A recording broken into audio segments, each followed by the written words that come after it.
sin duda. Después de una pausa tuvo que hacer la última conferencia fue en febrero de 2019, tuvo que suspenderlo todo.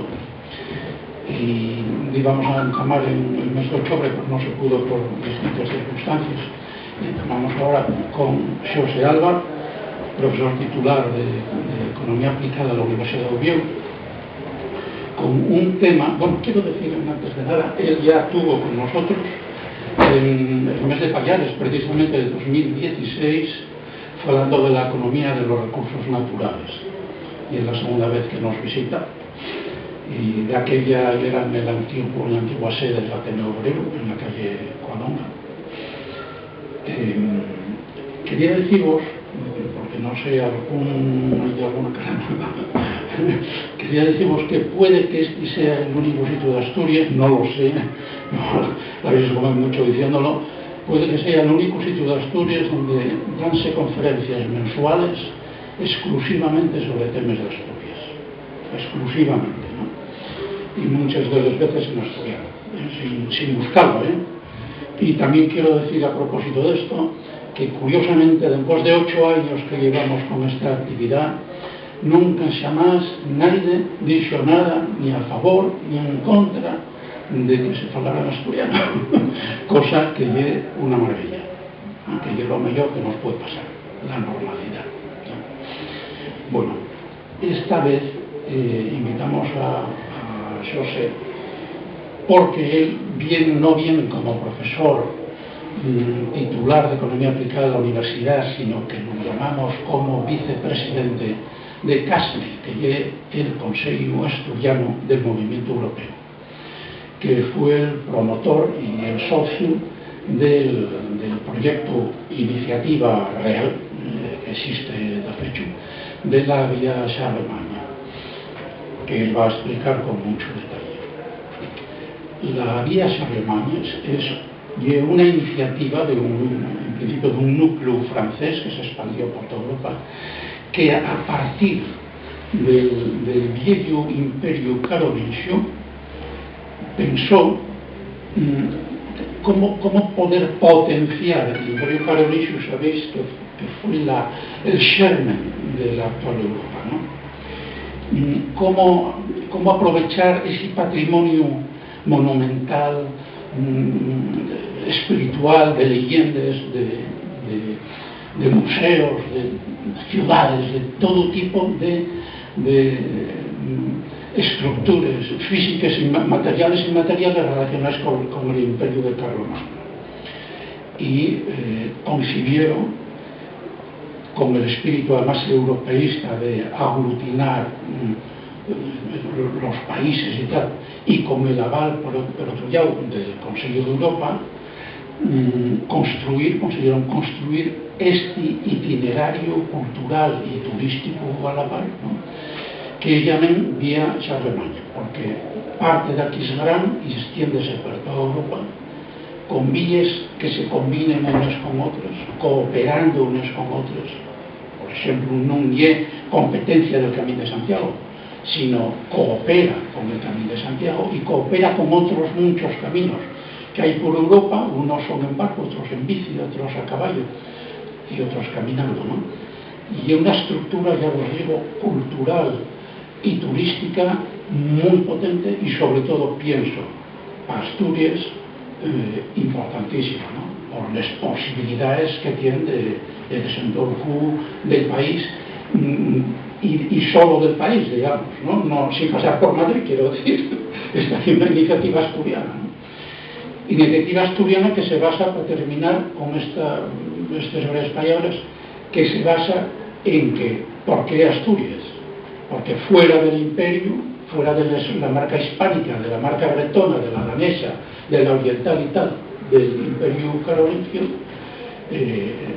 no había nada. Sí había algo.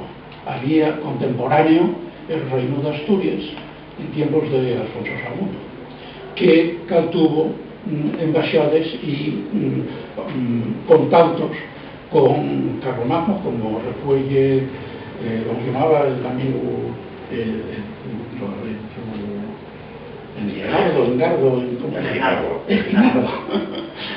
el amigo Ginardo, que era amigo y cronista de Carlomagno, que recuye precisamente con bastante precisión las embaixades asturianas, con la característica curiosa de ponerle siempre les primeres, en primer lugar, ¿no? Antes de los irlandeses y de los turques o de cualquier otra, ¿no? Las primeras eran las asturianas. Bueno, supongo que tú te referirás a todo eso, ¿no?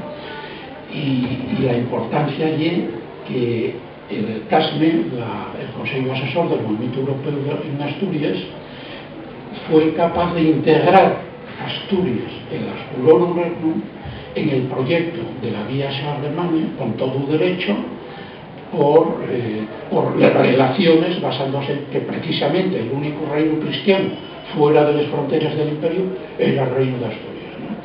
Esa es un poco la base histórica, así un poco en 4 palabras. A José Alba, conocéislo, por decir 2 palabras nomás, y uno de los mayores expertos que tenemos en Asturias, en desempeño rural, en conocimiento de las relaciones económicas de los recursos naturales, experto en el cambio climático, de hecho forma parte de los comités del Principado para el cambio climático y para el desempeño rural.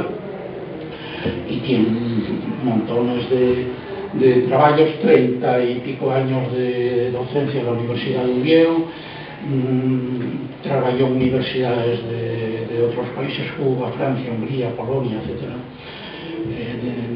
Y es profesor de másteres en universidades de fuera de Asturias, en publicaciones, como podéis comprender, abondo, ¿no?, sobre todos estos temas de desarrollo rural, las energías renovables, la economía de la tecnología mismo, ¿no?, en relación con todo esto. Muchísimos trabajos, muchísima presencia institucional y poco más que decir, que lo diga el resto, ¿no? Y nada más,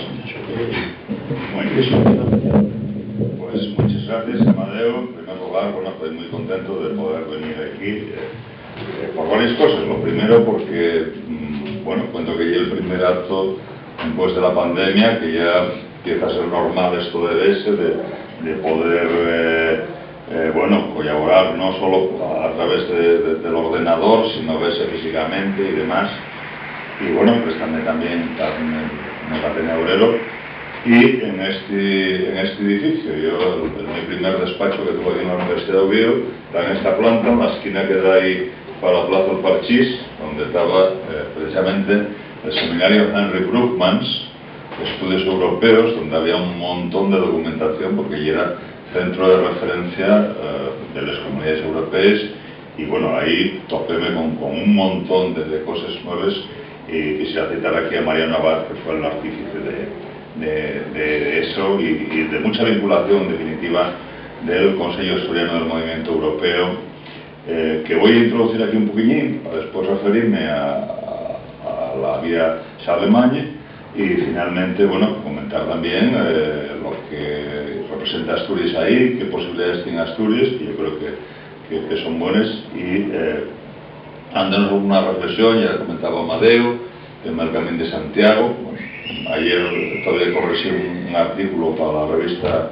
Estudios Turísticos que me pidieron sobre la Charlemagne y que está promovido por la cátedra correspondiente de la Universidad de Santiago y que la cátedra Jacobus, que trata del Camino de Santiago y que perfectamente entienden esto, y es más, para ellos ver bien que se haga este tipo de cosas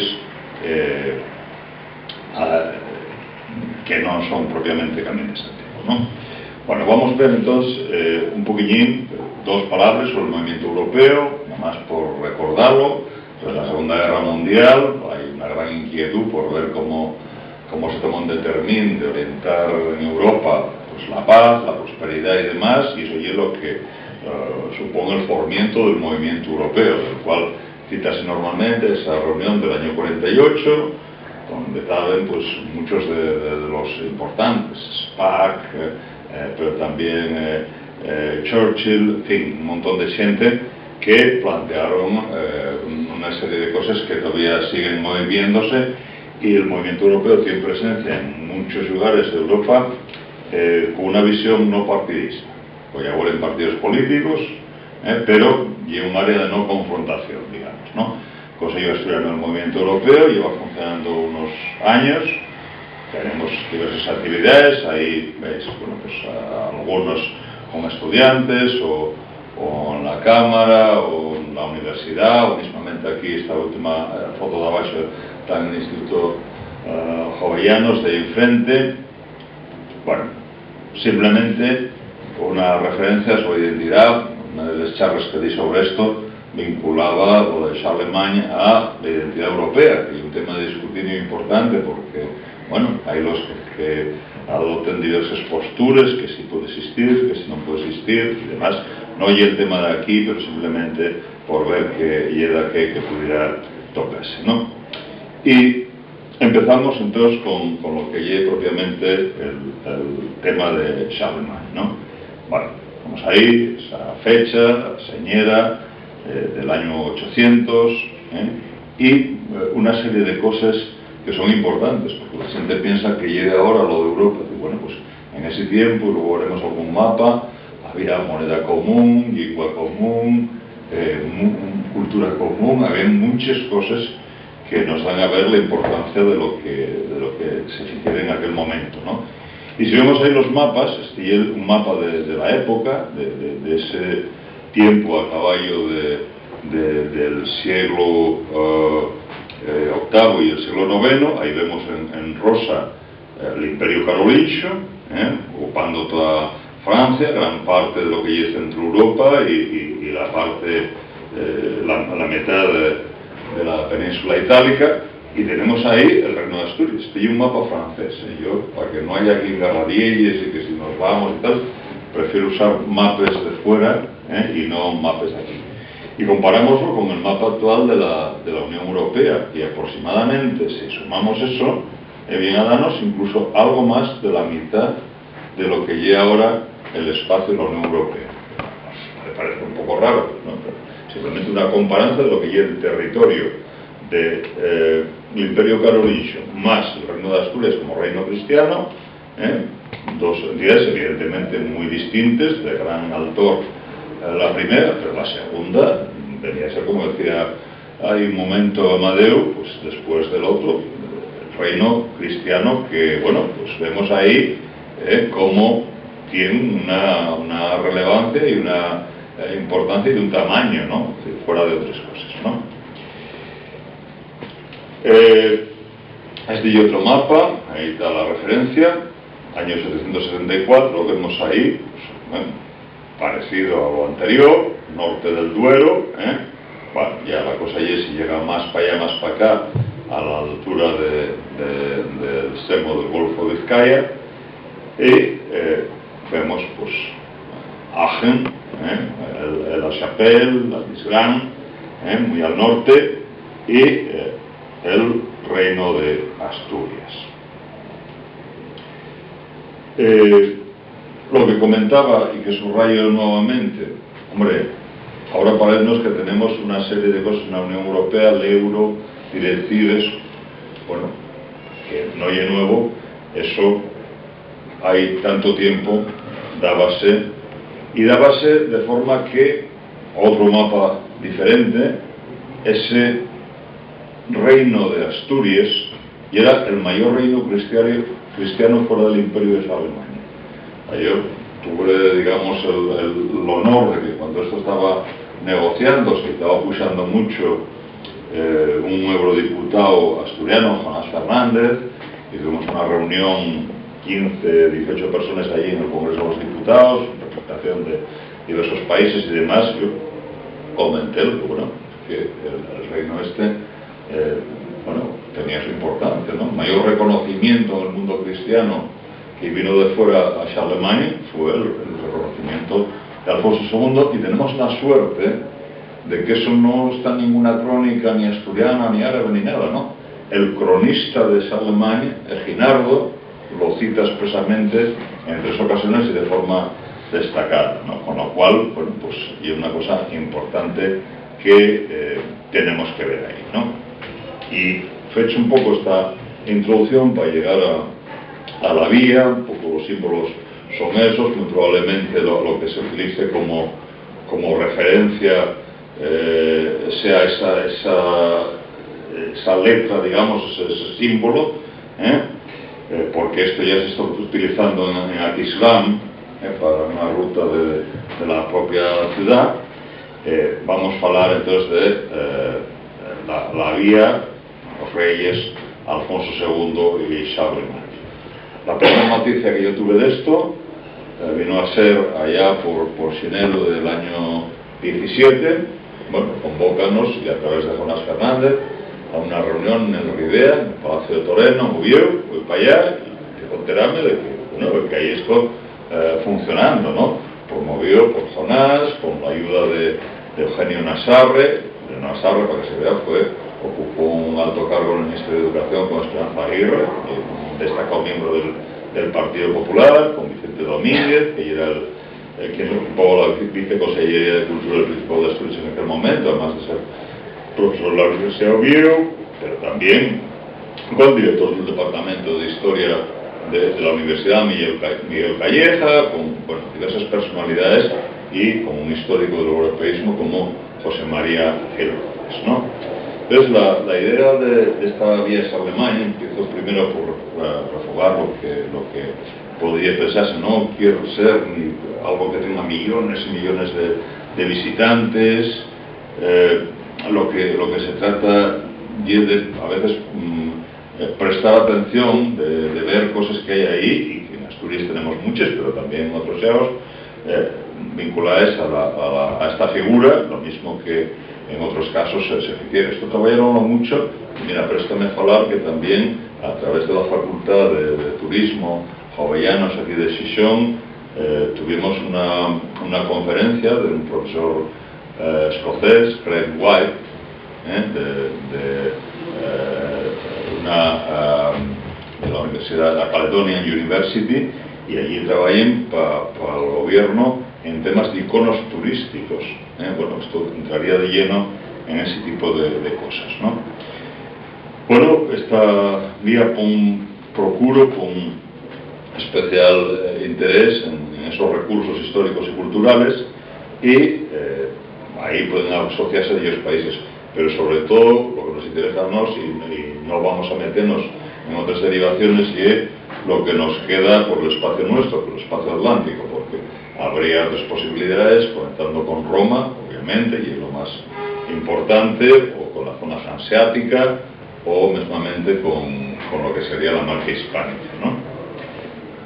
La primera idea que se tenía y era esa, ¿no? De Aquisgrán, que igual lo tenía que haber puesto un poquillo más para arriba.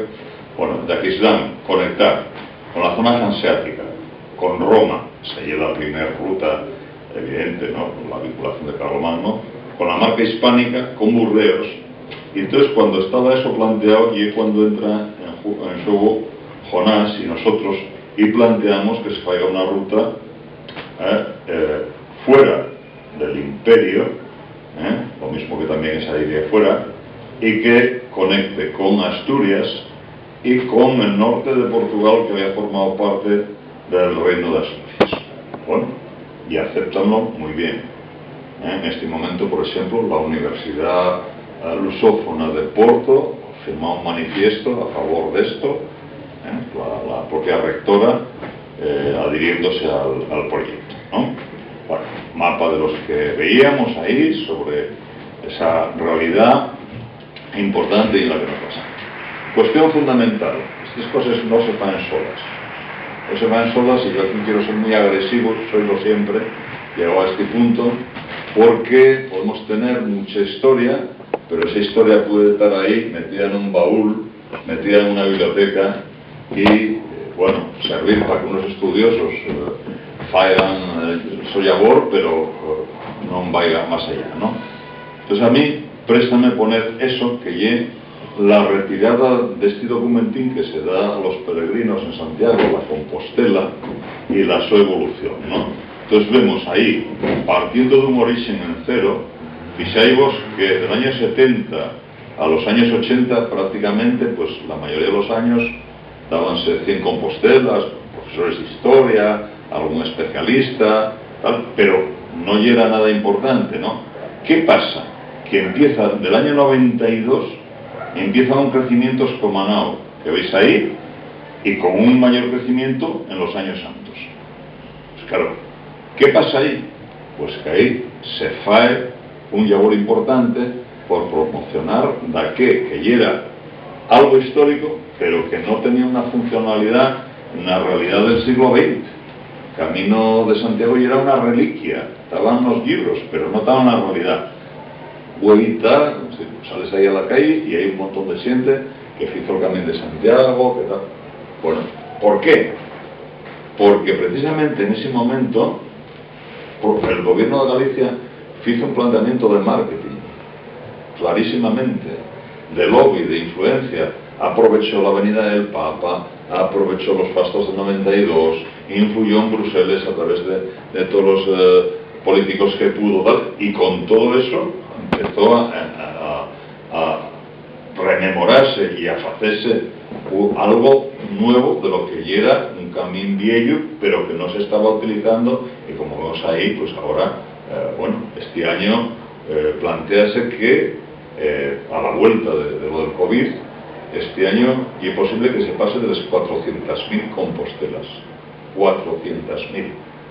Cuando estamos hablando de esos años en los que había 100, 200 y demás, prácticamente hasta hay 30 años.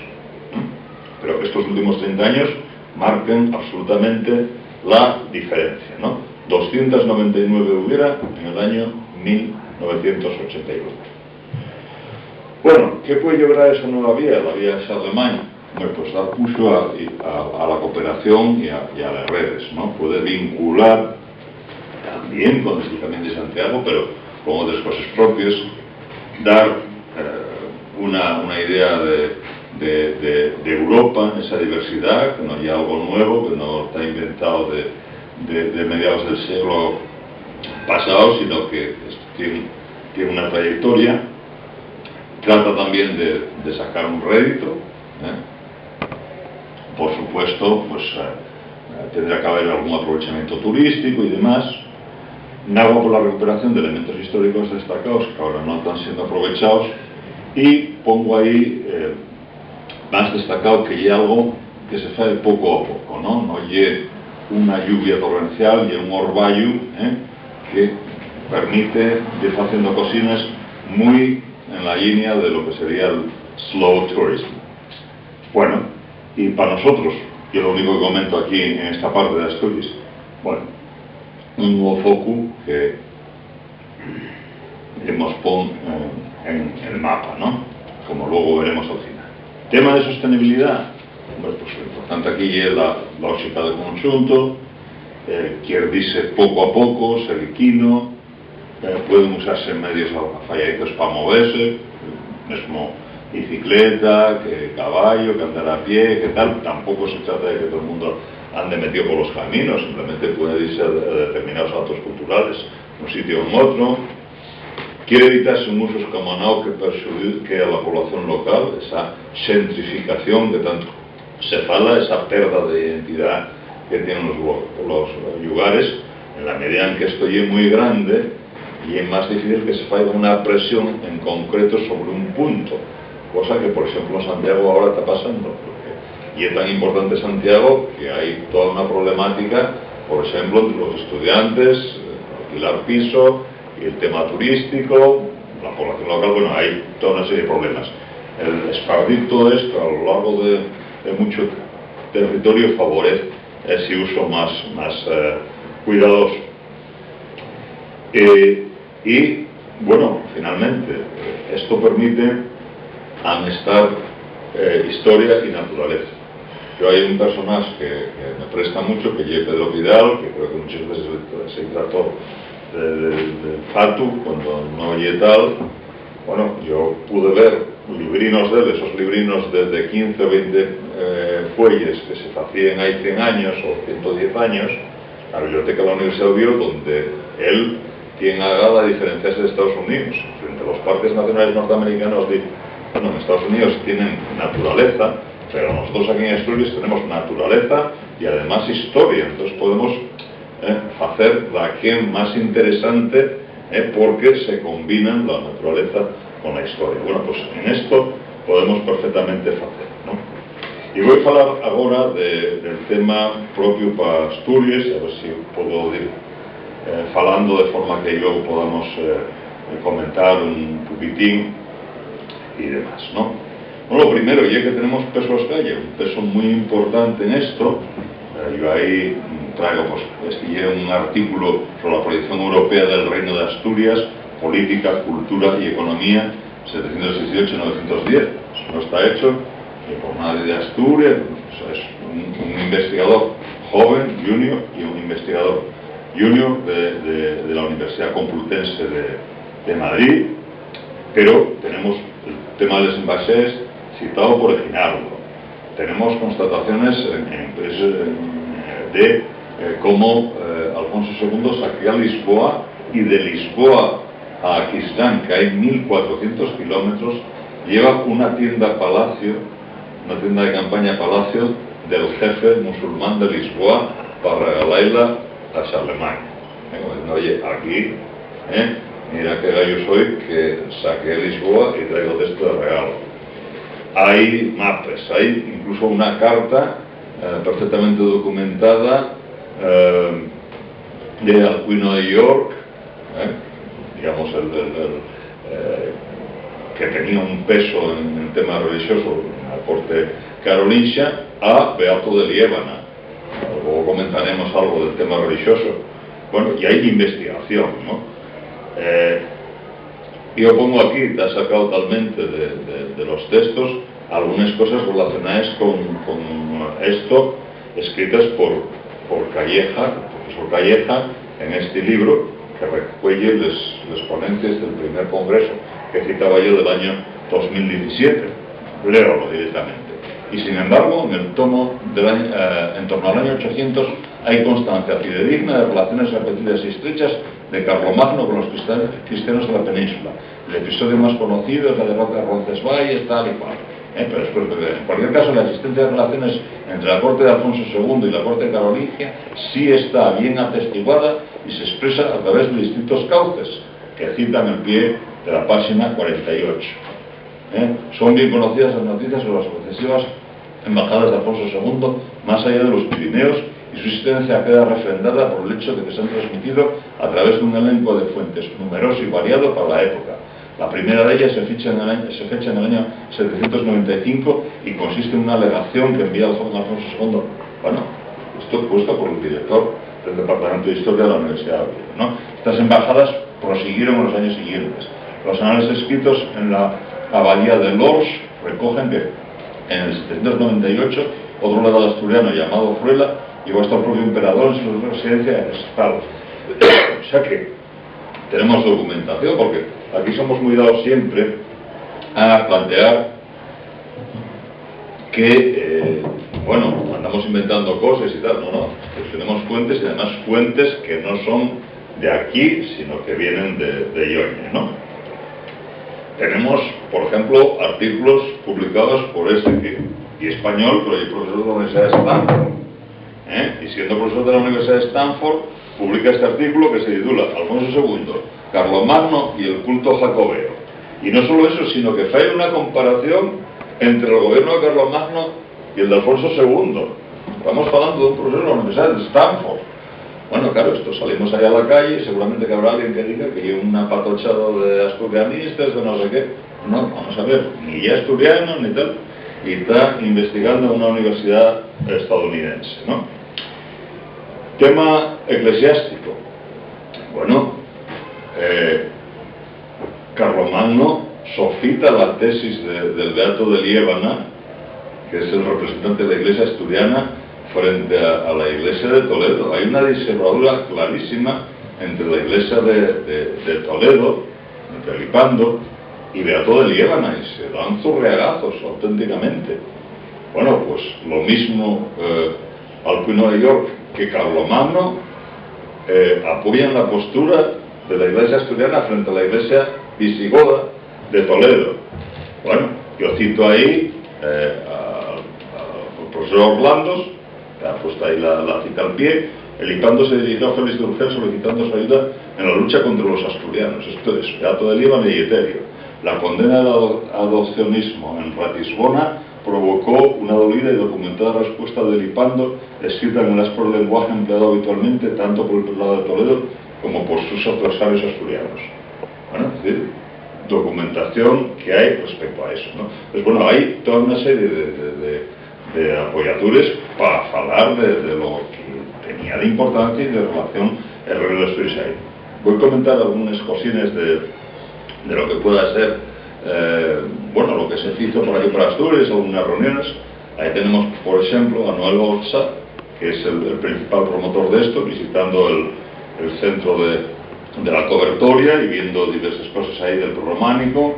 Aquí estamos una reunión en Xixón, estamos comiendo, diversas personas, la presidenta del Movimiento Europeo de los Pirineos, hasta un antiguo eurodiputado de Ciudadanos y catedrático de Derecho Constitucional, hasta Eugenio Nassar, en fin, diversas personas.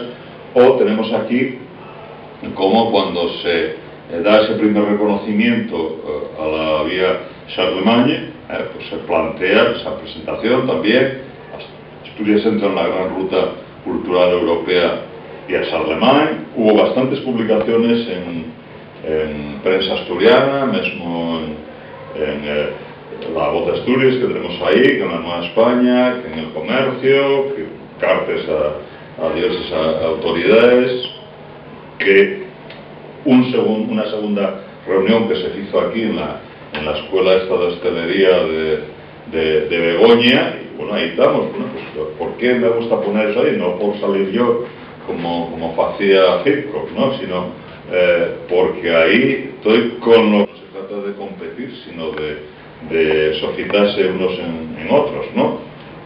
Claro, una tónica que sí que percibimos siempre en el Consejo Asturiano del Movimiento Europeo, que cada vez que podemos una entrevista con un consejero de Principado, con un alcalde y tal, la oficina de prensa funciona y al día siguiente sale una cosa que, bueno, montones de turistas van a venir a la ruta tal. No, como yo digo, primero hay que trabajarlo, y a largo plazo pues podrá aprovecharse, pero claro, si no se hace nada, no, por poner un artículo en la prensa no va a salir nada, ¿no? Simplemente lo que veamos que hay comunicación.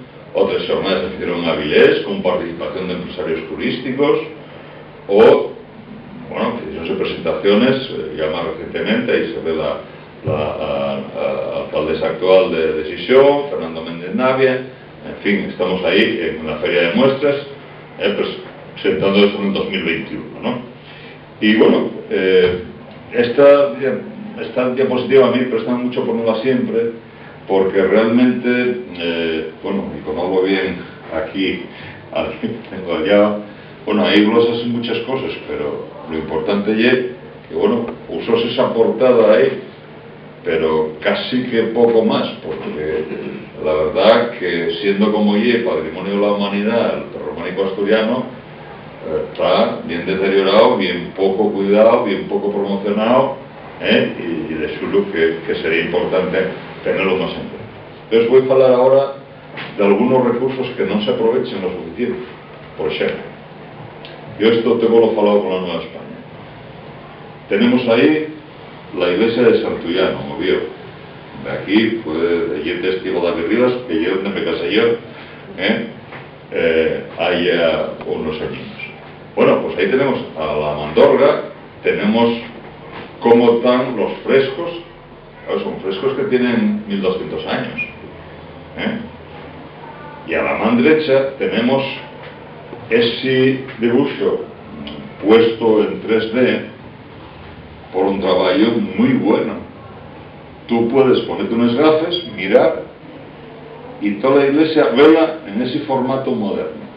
Claro, cuando yo veo que eso está metido ahí en un cajón y que no se usa, quedo alucinado. ¿Cómo? O sea, pues habrá que comprarlo en la Nueva España, o habrá que darle alguna ventaja o lo que sea, pero que no tiene sentido, y que esto simplemente quede en que se pueda ver en la web de la Nueva España en internet. Eso tiene que ser que cuando la gente visite ahí, se den unos gafes y pueda ver en el propio templo las pinturas como hieren, aparte de constatar que efectivamente quedan restos, pero bueno, y es mucho más vistoso. No, pues es un recurso que no hay que lo hacer, es que eso ya existe hay unos años y no se está usando, no sé por qué, está metido en un cajón y no se usa para nada.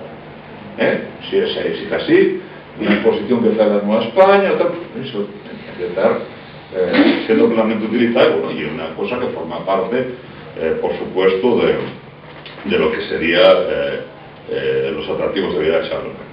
Pero fuera de eso, también tenemos en la sociedad civil aportaciones interesantes.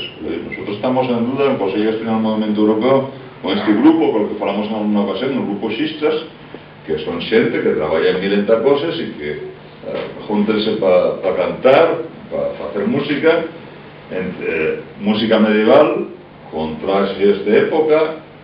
Bueno, pues, y algo que no hay que inventarlo, no hay que ponerlo a funcionar. Hay ya un grupo que puede participar en cosas de estas y que tiene participado ya en algunas de las, digamos, fiestas o conmemoraciones medievales que hay en Asturias, y que lo hacen pues de forma aficionada, hombre, cobran 4 perros cuando intervienen, pero ellos mismos hicieron los trajes, tal. Bueno, pues no partes de cero, ya tienes ahí la que.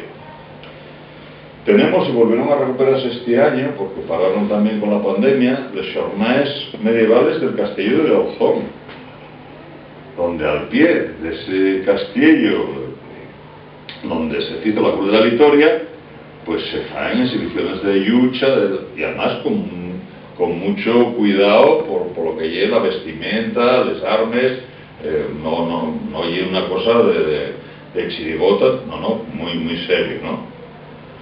Lo mismo que decía del tema de Santullano, bueno, pues aquí hay recreaciones, por ejemplo esta de Borja Cordovilla y otros autores, no me acuerdo si cito aquí el artículo de los que hicieron la investigación esta, pero eso sería la forma del castillo de Garzón, donde estaría allí la cámara real, la entrada, y bueno, las fotos estas anteriores de los guerreros medievales, la anterior está fecha por aquí, más o menos, ¿no? Pero también tenemos cómics en distintos formatos.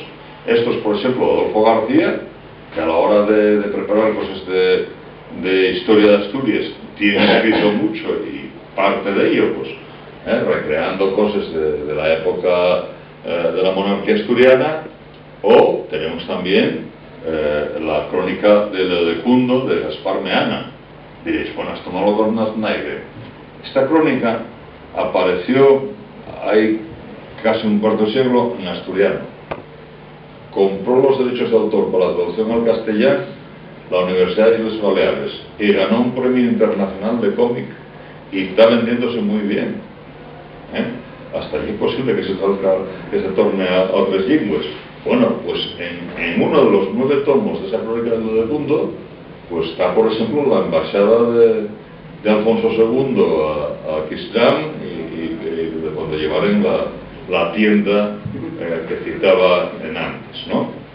Hay más sitios, pero por ejemplo, citose todavía este año también, pero en Salas, pues parece una feria medieval, Bueno, pues tiene su cosa, no lleve, como decía, partir de cero. Esta, perdonáis, porque tenía dos o tres fotos y no sé cómo se perdieron, pero simplemente lleve para hacer ver cómo vamos haciendo una comunicación sobre este tema.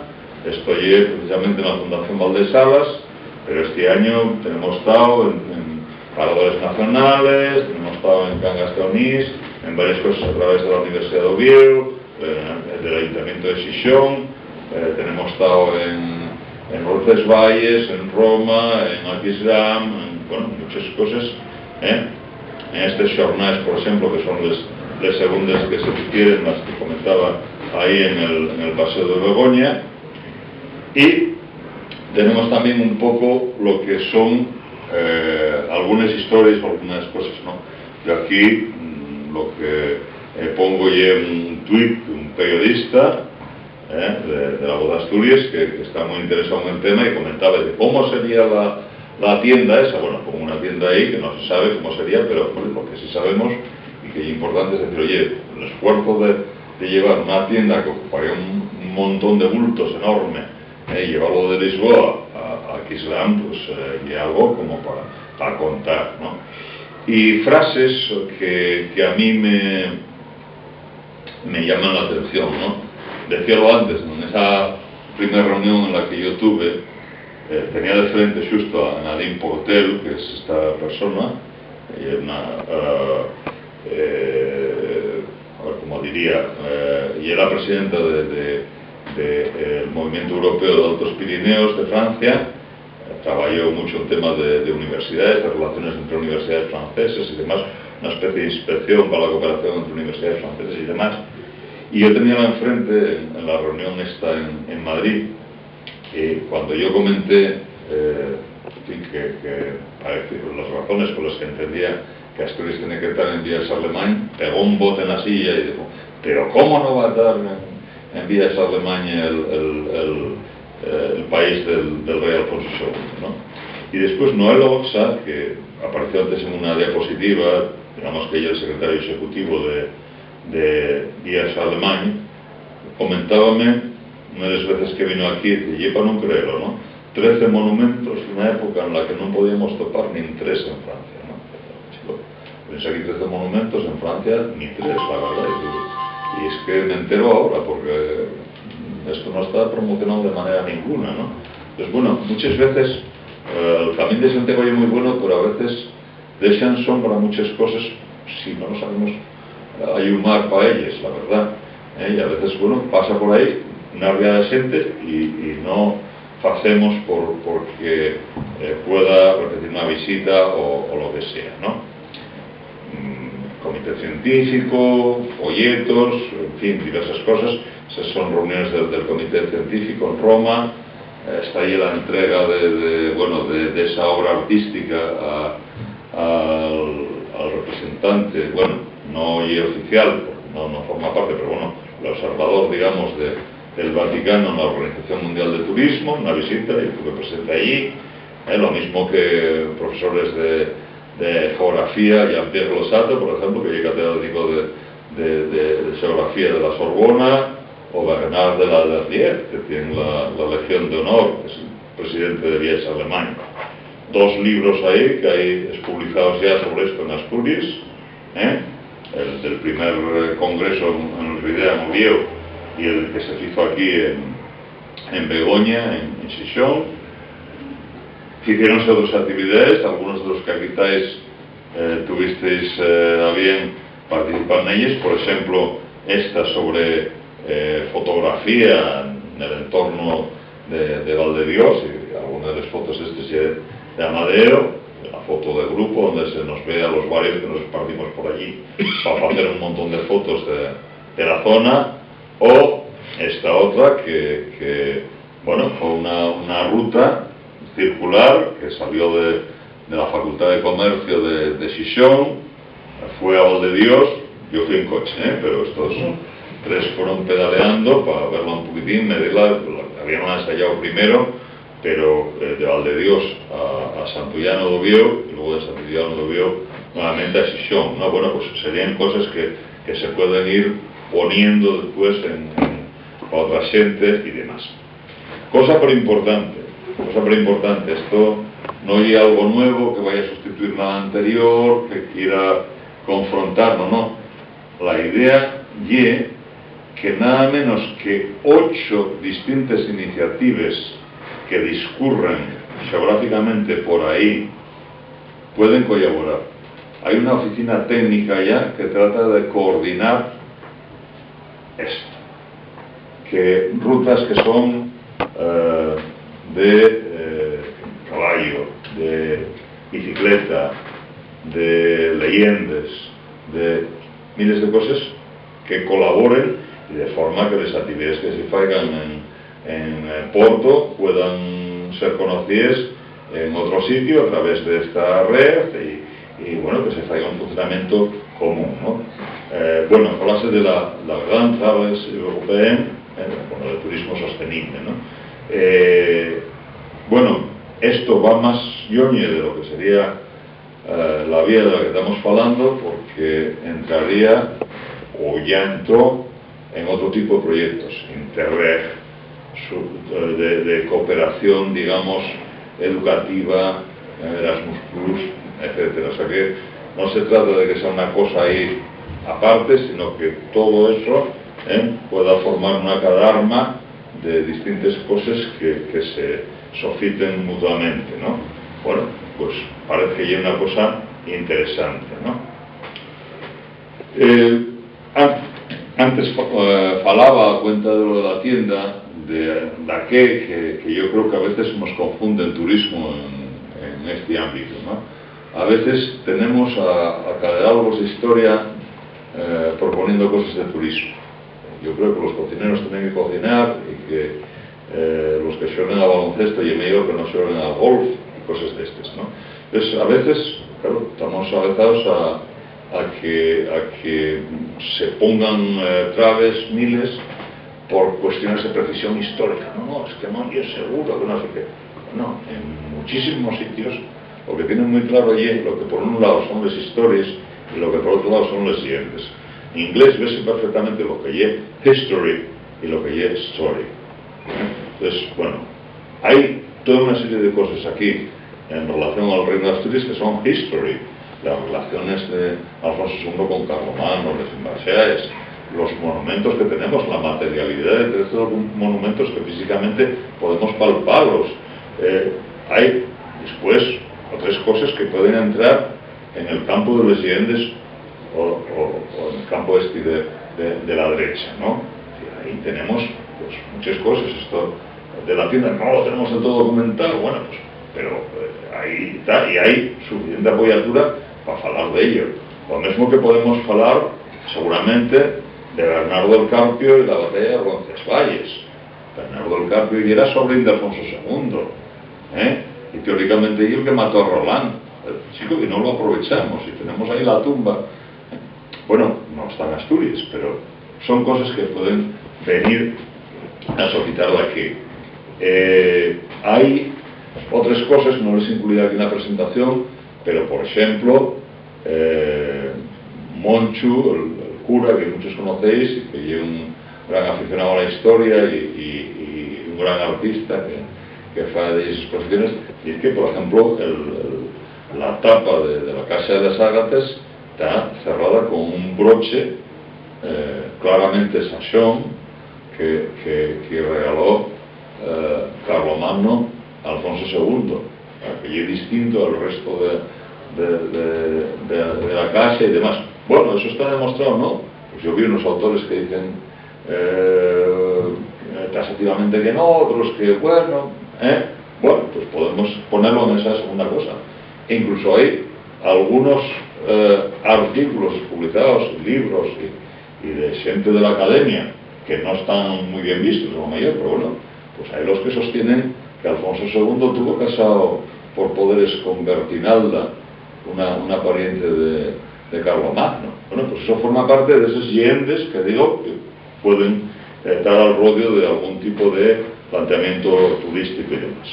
Bueno, este sería el mapa de una parte de Vía Charlemagne, quedaría otra parte por ahí, pero bueno, ahí vemos, por ejemplo, esa conexión, está ahí en la publicación que tiene fecha en Cartafuello, pues la asociación correspondiente ocupa una página entera y vemos ahí cómo se plantea, eso sería el camino francés de Santiago, y eso que va en verde sería la vía que viene por Asturias, y que la justificación que hay para que llegue a Oporto y la vinculación de Oporto con el reino de Asturias, cosa pero importante. Entonces nosotros podemos tener un cierto liderazgo en esa zona, lo mismo que los navarros están naguando por dar mucho puxo al tema de Roncesvalles y demás, ¿no? Bueno, ¿qué es lo que queda por hacer? Bueno, pues validaciones internacionales, confirmar este itinerario cultural, que hay que pelearlo porque de momento venlo como bastante francés, por eso el interés de poner ahí también a Portugal, poner España, Suiza, por supuesto Alemania, otros Italia. Poner el camino en claro, es decir, esa idea que hay, lo que habría que hacer y concretar, lo mismo que se hizo en el caso del Camino de Santiago, pues ir marcando, poniendo unos logotipos, dándoles explicaciones. Muchas veces usaríanse partes del Camino de Santiago o de la ruta lebaniega o lo que sea, pero habría que poner una placa explicativa también diciendo, oye, mira, pues esto, aparte de ser esto, forma parte del camino tal, para que la gente sepa a dónde ir o qué ver o que no se confunda, ¿no? Dar a valer de esas actividades que ya se hacen. Como ves ahí, varias cosas, simplemente puse ahí unas villas de cosas que ya hay en Asturias, que están cada una por su lado. Esta falla un ayuntamiento, la otra una asociación de no sé qué, o de más allá, la Nueva España, tal. Oye, pues eso todo puede amestarse y puede presentarse de forma conjunta, mucho mayor que cada uno por su lado, ¿no? Mover información en la red, naguar por nuevas iniciativas basadas en los recursos históricos del Reino de Asturias y asociación con las comunidades vecinas, ¿no? Porque entiendo que tenemos un destino potencial. Y aquí ya está allí una idea que yo siempre planteo y que me parece pero importante, ¿no? Y vais a permitirme ahí que me largo un poco fuera lo mayor de la temática esta, ¿no? Cada año vemos a los periódicos asturianos falar cada día del número de turistas que se mueven. ¿Cuántos turistas? No sé cuántos tal. Xuneto, agosto, tal. Y bueno, realmente y un problema para nosotros tener tantos turistas por verano. La cosa allí que en vez de hacer un pico enorme en agosto, tengamos todo el año un turismo más compensado. Bueno, ya tenemos mucho turismo por verano, pero ¿cómo hacemos para tenerlo el resto del año? Para tenerlo el resto del año, lo que hay que trabajar cosas y para empezar que la gente pueda ver una lógica determinada. Yo trabajé en dos cosas que seguro que me condicionan mucho para esto. Una, y seguro que muchos vais a quedar ablucados, y que durante el infausto gobierno de Vigil, Brittany Ferries quiso poner unas líneas en Asturias, y esas líneas en Asturias pivotaban sobre Xixón. Una de Xixón a la zona de Dover y otra de Xixón a la zona de la Bretaña francesa. Tuvo todo fecho, los estudios de mercado que hicieron en la frontera hispano-portuguesa, Fuentes de Oñoro. Brittany Ferries estaba por hacer eso. Aquel gobierno refugó completamente cualquier posibilidad. Cuando entró Trevín a continuación, quiso hacerlo, pero no le dio tiempo. Y después ya entró otro gobierno, total, que nada. Y después otra cosa, la que también colaboró David en alguna ocasión, trabajamos con el Comité Iberoamericano de Reservas de la Biosfera. De hecho, el día que cayeron las Torres Gemelas, estábamos en Vichablino, ahí, dando unas conferencias dentro de un curso para toda Iberoamérica. Bueno, entonces encargarme el estudio económico, la UNESCO, para ver la posibilidad de declarar una reserva cantábrica de la biosfera. Esto tiene truco. Javier Castro Viejo, que era el cabezalero de la Red Iberoamericana de Reservas de la Biosfera dentro de la UNESCO, digamos que eso funcionaba a modo de una parte, de una comisión que abarcaba toda Iberoamérica. Entonces decían a mí, bueno, claro, si yo digo en la UNESCO que quiero declarar una reserva de la biosfera en Europa que tenga 300 kilómetros de largo, dicen que estoy chiflado. Entonces, ¿qué hizo? Pues fue haciendo posible que primero hubiera una reserva, qué sé yo, en Muniechos, luego en Sajansa, luego en la Serra de Caurel, luego en Urdaibai, luego en Somiedo, luego en Picos de Europa, tal. Y cuando ya tenía el puzzle entero, lo que quería él era decir, bueno, pues ahora hacemos una reservona que meta dentro todas esas, porque ya se podía llegar desde Galicia hasta el País Vasco, pisando siempre reservas de la biosfera. Quedaba un mapa un poco raro, porque una era por León, por ejemplo, y la siguiente era por Asturias. Entonces aparecía una parte allí que ya era la divisoria. Lo que quería era redondearlo un poquillín y tal. Bueno, entonces a mí encargóme eso. Y claro, fijaos, cosas que yo comentaba entonces, y que creo que son perimportantes, ¿no? Tú tienes ahí una divisoria climática. Tienes la zona climática eurosiberiana al norte y tienes la zona mediterránea al sur.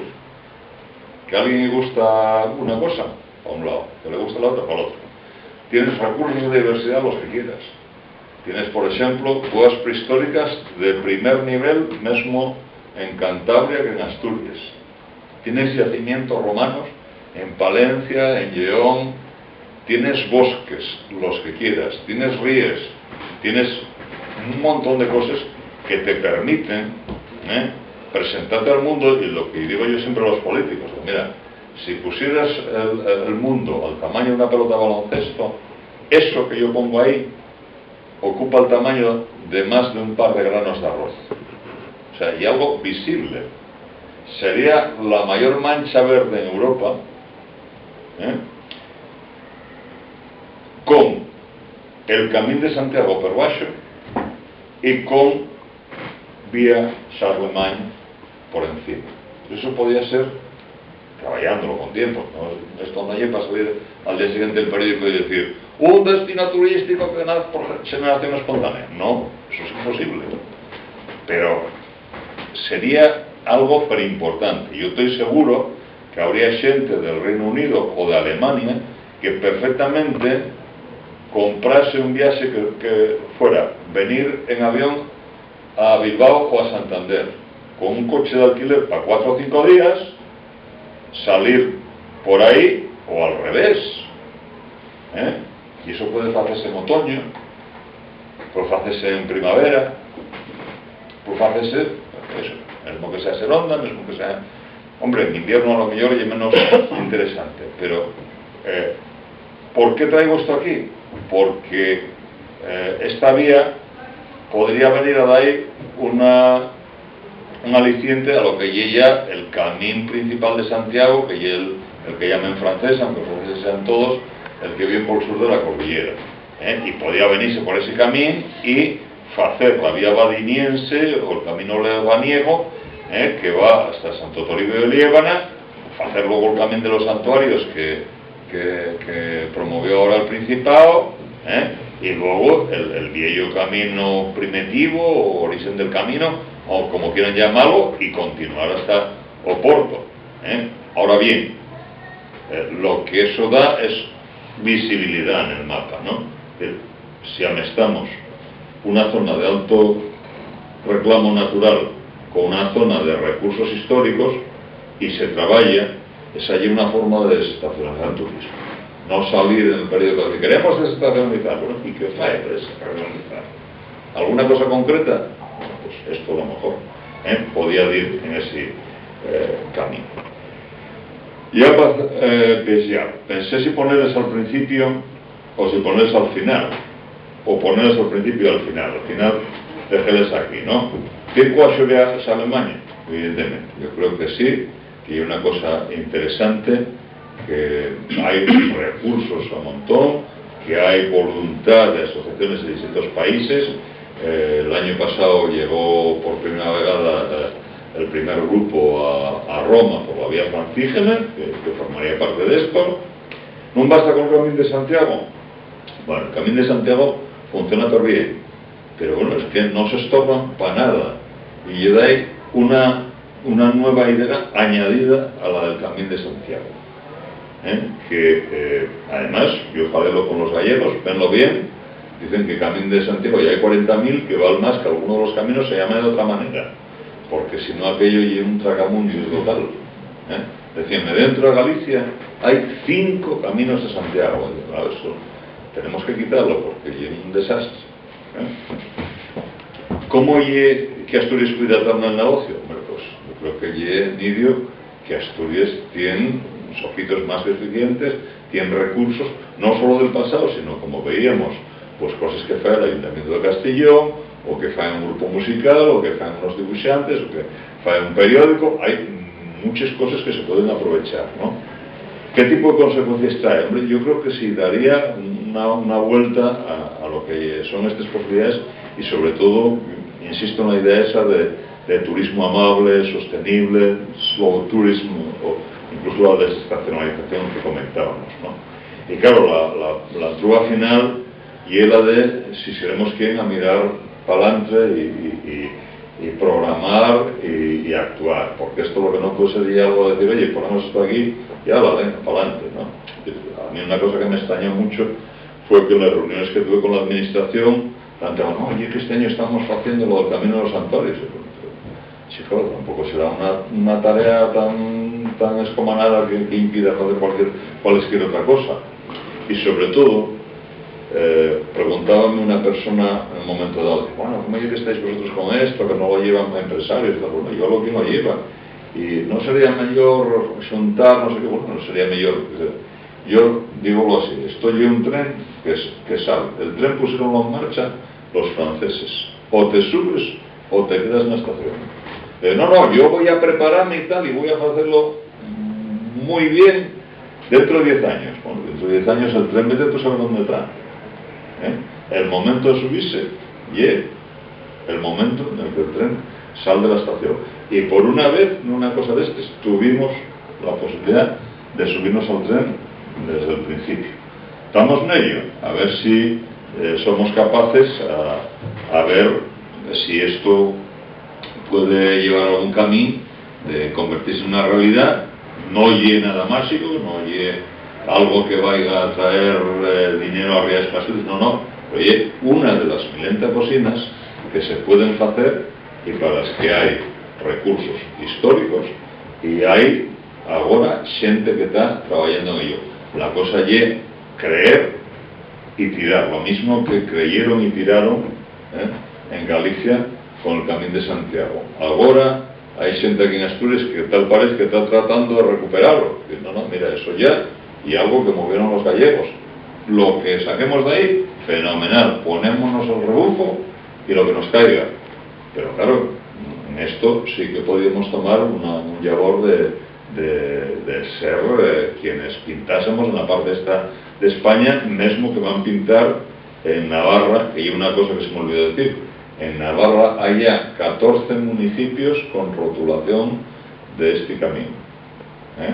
Y fíjese la presentación con la presidenta de la comunidad autónoma y demás. Entonces, bueno, y una cosa que hay que considerar, porque ellos están tirando muy fuerte de ello, y yo creo que aquí había que ponerse. Entonces, muchas gracias.